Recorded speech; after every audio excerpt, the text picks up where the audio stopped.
Today we will make a light moisturizer from this natural aloe vera plant leaf. Whether you have dry skin, oily skin or sensitive skin, you can use this on your face every day. We all know that aloe vera contains antioxidants, vitamin A and C and enzymes. Also, aloe produces the collagen and elastin fibers, making the skin more elastic and less wrinkled. The most essential part of skincare routine is moisturizing. It not only keeps you feeling hydrated but also young and healthy. We use a lot of creams in dry weather, but our suggestion is to try this type of DIY homemade moisturizer at home.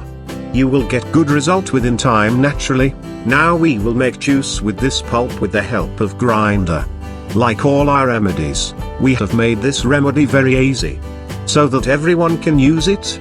Now we will take 3 to 4 spoons of this cream. Really one of the best pure natural moisturizer to use at home. Now we are going to add an ingredient which works as a natural astringent. It is also rich in lycopene, antioxidants and vitamin C. It can repair damaged skin and restore its natural healthy glow. Also reduces open pores naturally. You can apply this vegetable directly to the skin. This time we will make it into a paste with the help of grinder and squeeze the juice from it. The use of tomato juice on our skin makes our skin soft and smooth. It also helps our skin free from blackhead spots also.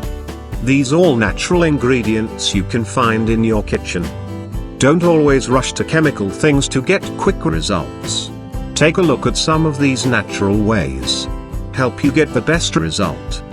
The natural ingredients work a little slower but give you the most healthy and bright skin over time. After adding 2 to 3 teaspoons of tomato juice, this time we will add a perfect natural humectant which also keep our skin moisturized and hydrated. Honey helps open the pores, helping clear away dirt. Honey is one of the most nutritionally rich ingredients used for glowing skin from ancient times. Now mix it well and it is ready to be applied on your face. You will find many such simple remedies on our channel. Use whatever you think is most appropriate for your skin.